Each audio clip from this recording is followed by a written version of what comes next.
刘委员跟徐委员，还有各位与会的先进。那因为这个语谈只有5分钟，所以我就先讲结论。我就有2点结论。第一个结论是我跟副局长都是念经济，他林业经济，我农业经济或者环境经济。那现在这个时间点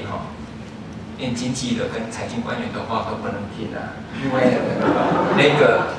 举例来讲 ，GDP 预设该高的反而不高反而偏低，我们从4点多一直修正到1.6，可是预测该低的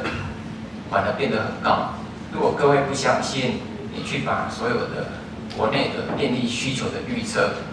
跟以西未来的所谓的需求的预测，都预测的非常高啊，就是因为这些经济学者预测这么高以后，我们才要一直盖所谓的火力发电厂。那就是因为这些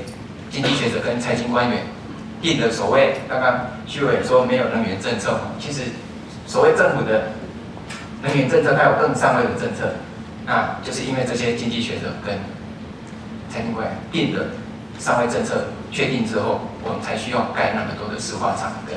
电厂。那这个就是一个最根本的问题，所以以后你只要见到包括我他们讲的话，可以参考就好。如果这样我就不用讲了，我可以下台了，因为不值得参考。第二个问题，我刚刚讲的是真的，你去回顾那一些数据的话，再重新回来解释，真的就是这样。那我的第2点是，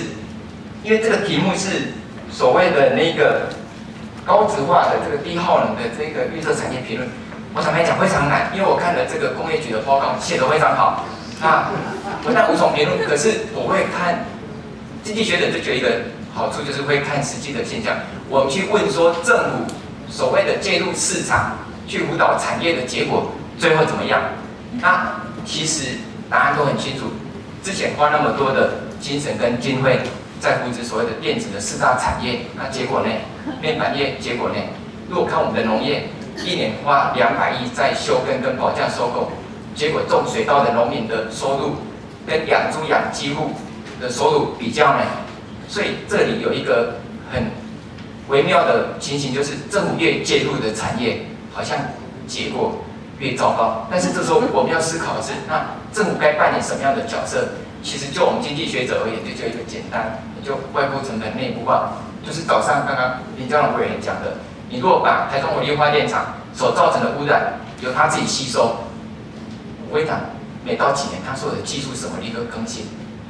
因为那个市场导向的力量才真正的比较大，所以我就2点结论，大概是这样的那个。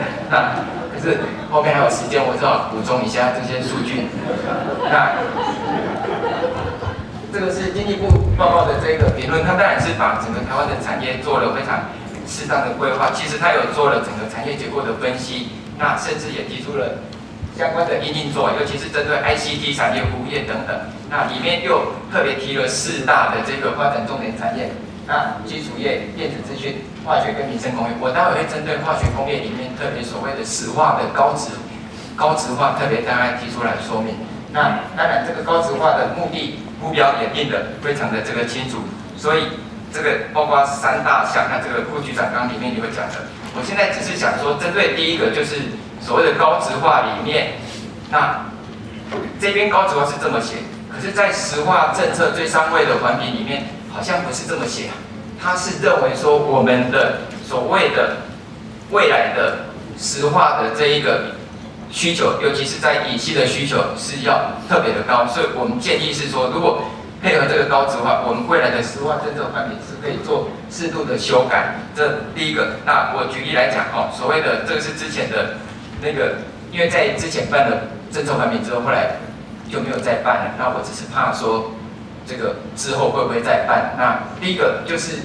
那个要把错误的所谓的那个概念修改，就是所谓的乙烯自给率。刚徐光老师有讲到很多说我们国内的这个自给率的这个很重要，但是同样是自给率，该算对的时候他没有算对，该算错的时候他把它算错了。所谓这里乙烯的自给率，它就是把我们的所谓的生产的除以需求的相除，它得到105。可是各位知道这个需求包含什么吗？包含除了国内对乙烯的需求以外，还包括所有的出口的需求。那当然这是不对的。我们在讲的需求当然是指国内的需求，所以如果它这个不改，那我们的石化业当然就会一直的持续的所谓的成长。这个就是我讲的，他们所谓的预测的乙烯的需求量可以从400多万公吨到700多万公吨了。这样的话，国光石化没改没关系，6氢可能就从1、2、3、4、5、6、7、8、7一直跳啊。那这样的话，我们的悬浮微粒当然就持续的污染。时间很快到了，所以你看，这个就是所谓的我们的石化业为什么会这样，都是外销，外销以后导回来，我们看在商会政策里面就不断的需要这些，所以这个才是要做修正，这是第一个。那除了跟商会政策冲突之外，还有另外一个就是刚讲的高质化可以解决底下的这些问题吗？包括所谓的我们的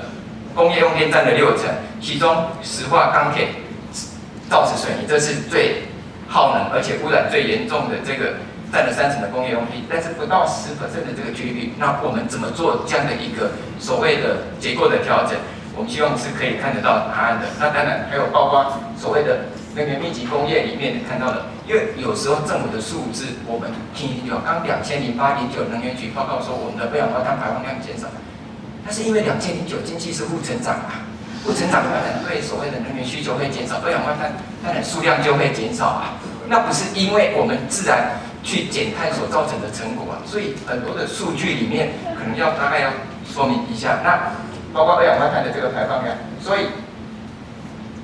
我们因为经济学者有一个毛病，就是总是喜欢批评啊，不会提出方案的。那我们的现在的好几个经济的博士都是我老师。他们现在在主政，就是那我要批评我当然要提一个方案，我的方案就是外部成本内部化。那外部成本内部化，除了这个部分，那政府当然是希望的是说，可以针对所谓的刚刚讲的那些的污染或是温室气体，并所谓的相关的政策。那比如说能源税，或者是所谓的健康券这种。可是我坦白讲，这个在国内好像很难。所以我们现在会遇到一个非常大的困境，就是大家都知道明明是对的，可是为什么我们政府都没办法做？那个原因可能是更值得去探讨。所以以下我是针对火力发电厂外部成本都要内部化，因为我加上我们今天彰化医界联盟特别关心的是悬浮微粒，我们刚好又是住在这个中部，那当然主要的很多都是来自台中火力发电厂。第一个数据是庄秉杰老师他算得出来。就刚立委讲的，如果纯粹是火力发电厂，那个去推估这个悬浮微粒造成的人数呢，可能就300多人，那代价呢，大概就是100多亿。那如果我们把火力发电厂里面，其实我是把全台湾的火力发电厂，它大概排放了大概7300多万的二氧化碳，如果全部改为燃煤，改为燃气，大概剩5000万公吨。大概可以省下2300多万公吨的这个，那这个省下来的温室气体，就是1年就有354亿。换过来讲，你如果持续的燃煤，你1年的代价成本就是354。我们可以要求台电付这个成本给我们吗？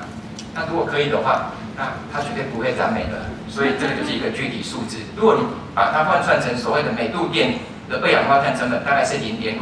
那为什么要用0.5？因为待会我们可以看到一个数据，就是如果你燃煤的成本里面跟燃气的成本1.5跟3.37的差异就是1.87，其实温室气体就可以吸收了0.5。那当然，如果你再把所谓的刚刚的其他的这外部成本去换算，再把所谓的工业用电的补贴不合理的这个改掉的话，其实我们根本涨不到民生的这个用电的部分。那这样的话，其实我们就可以针对悬浮微粒这件事情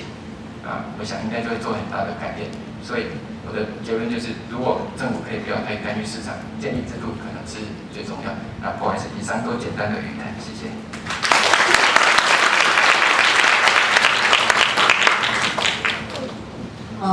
我们谢谢这个陈教授精辟的一个评论。我们会觉得非常遗憾就是说，国内并不是没有技术，并不是没有办法发展绿色能源。只是政府的政策，我们看到说，今天刚刚这个